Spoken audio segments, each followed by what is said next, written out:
こんにちは、パワミです。本日は決まったフォーマットのメール文からパワーオートメートで特定の文字列を抽出し、シェアポイントリストに格納する方法を解説します。本日実現する内容です。Gmail で懸命にご注文確認メールが含まれていた場合、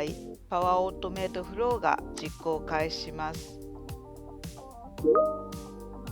パワーオートメートで注文内容のデータを抽出し、シェアポイントリストに格納されます。最後に Teams でこのように受信したメールの内容を投稿し、Teams メンバーで共有できるようにしました。本日の内容です。まずはじめに Outlook や Gmail 等で受信したメール本文から特定の文字列を抽出してシェアポイントリストに格納する全体イメージを説明します。次にメール本文から特定の文字列を抽出する方法について実際のパワーオートメート画面で解説します。パワーオートメートを使うと受信メールの本文や添付ファイルを自動でシェアポイント等に格納することができます。例えば決まったフォーマットの注文メール等であれば、メール本文から注文内容の詳細を自動で抽出することもできるので、ぜひ最後まで見てください。このチャンネルでは、パワー BI、パワーアップス、パワーオートメート等、パワープラットフォームの使い方を紹介していきます。もしよかったらチャンネル登録もお願いします。Twitter、ブログでの情報発信もしています。まずはじめにパワーオートメートを使って受信メールをシェアポイントリストに格納する全体イメージを説明します。最初に Outlook や Gmail 等でメールを受信したら、それをトリガーにパワーオートメートフローを自動実行します。注文メール等の決まったフォーマットのメール文であれば、パワーオートメートを使い中身のデータを抽出することができます。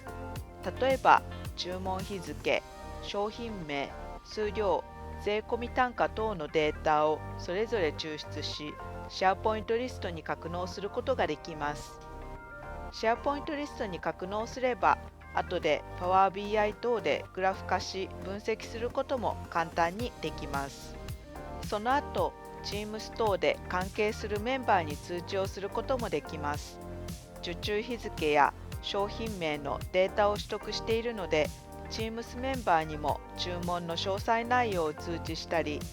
例えば金額を100万円以上の場合等、条件を絞って通知することもできます。次に具体的にどのようにして受注日付や商品名等のデータをパワーオートメートで取得できるのか簡単に説明します。決まったフォーマットのテキストから特定の文字列を取得するために必要なものは、抽出対象のテキスト、取得する値の開始位置、取得する値の文字数の3つです。例えば受注日付の値、2022年10月20日を取得したい場合の手順を説明します。最初に受注日付商品のテキスト位置を検索します。注文メールは毎回決まったフォーマットで来るため、メール本文のテキストから受注日付商品名等で検索することで位置が特定できます。次に受注日付の値、2022年10月20日の最初の2の開始位置を特定します。この時、1で検索した受注日付の10の開始位置から右に5つ目の位置が2022年の開始位置になるため、1の値に5を足した値が2になります。最後に2022年10月20日の文字数を特定します。これは1で取得した商品の開始位置から2で設定した2022年10月20日の開始位置を引き算すれば特定できます。このようにして必要な値を取得し、最後にパワーオートメートの部分文字列というアクションで2と3の値を設定すれば各項目の値が取得できます。それでは実際にメール本文から特定の文字列を抽出してシェアポイントリストに登録する方法についてパワーオートメイトフローの実装方法をデモします。最初に注文メールの内容を格納するためのシェアポイントリストをこのように作成しておきます。今回は注文日付、商品名、数量、単価の4つの列を準備しました。シェアポイントリストの作成方法は以前の動画パワーアップス入門アプリ作り実践3シェアポイントリストでのデータベース作成を参考にしてください。続いてパワーオートメイトフローを作成していきます。余談ですが、パワーオートメイトの設定からすべてのパワーオートメイト設定を表示するを選択し、実験的な機能をオンにすると関数式の入力欄が大きくなります。好みによりますが、この動画では実験的な機能をオンにしています。では、パワーオートメイトの作成から自動化したクラウドフローを選択します。フロー名を入力し、トリガーは Outlook を検索し、新しいメールが届いた時の V3 を選択します。この時 V2 と V3 がありますが、Office 365 Outlook は V3 です。新しいメールが届いた時のトリガーで、宛先に自分のメールアドレスを入力します。その他、差出人や件名などのフィルターが設定できます。今回は件名フィルターにご注文確認メールと入力します。この設定により、件名にご注文確認メールと入っているメールのみ次のステップのアクションを実行します。次のアクションでは HTML からテキストを選びます。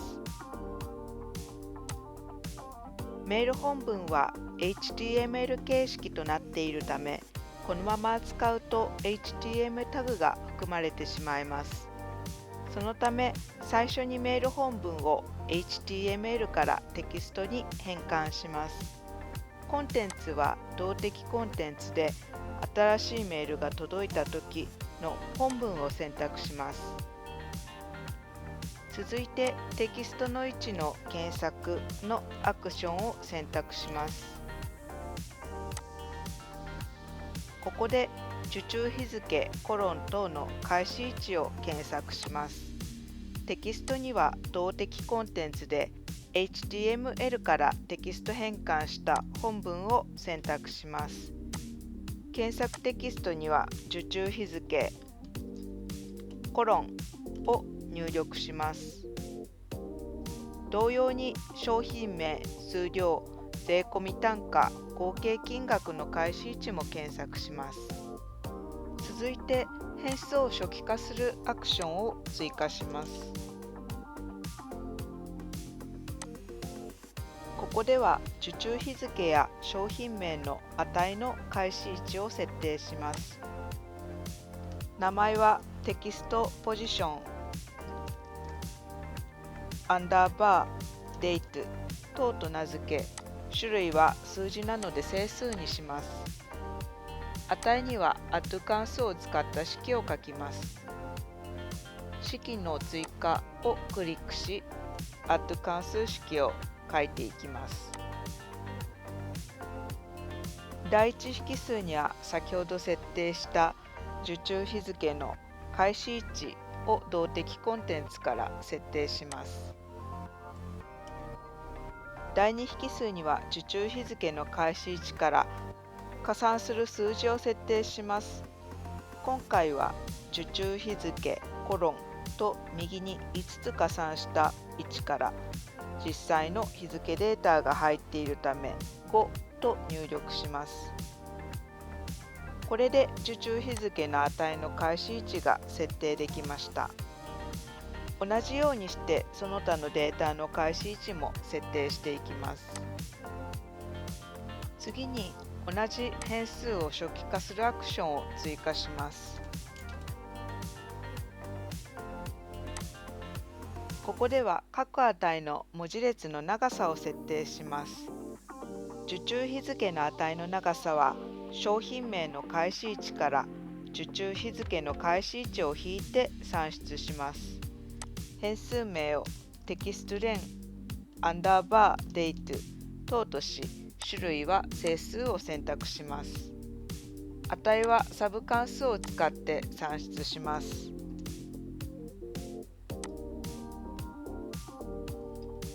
第一引数に最初に検索した商品名の開始位置、第二引数に先ほど add 関数で設定した受注日付の開始位置を動的コンテンツで選択します。同じようにしてその他のデータの文字列の長さも設定していきます。次にいよいよ部分文字列のアクションを選択し、それぞれの項目の値を取得します。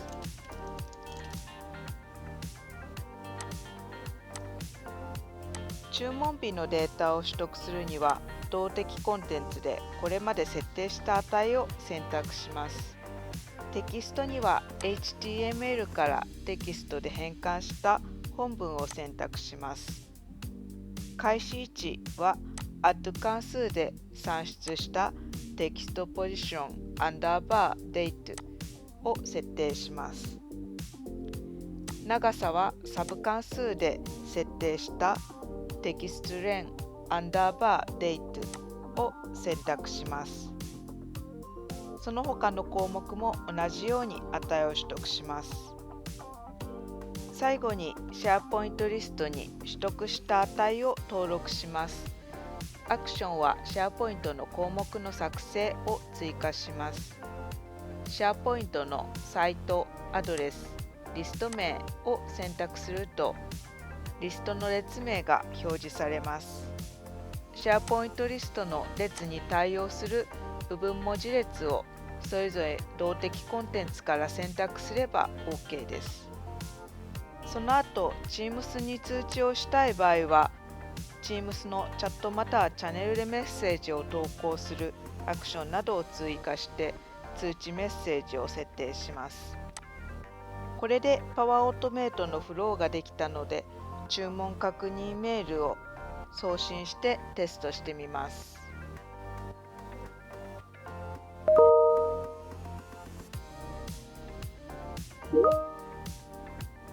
Teams で通知が届いたので確認すると、注文メールの詳細が表示されています。シェアポイントリストの方もちゃんと注文内容が登録されていました。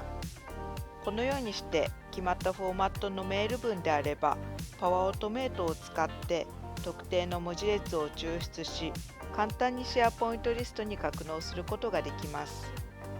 シェアポイントリストに格納しておけば、後から Power BI 等でレポート化して分析するのも簡単ですので、ぜひ使ってみてください。本日は Power Automate でメール本文から特定の文字列を抽出してシェアポイントリストに登録する方法を紹介しました。メール文が決まったフォーマットの場合、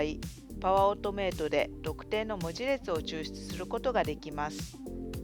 例えば、注文確認メール等の内容を自動でリストに登録することができるので、ぜひ活用してみてください。本日はありがとうございました。もしよかったらチャンネル登録もお願いします。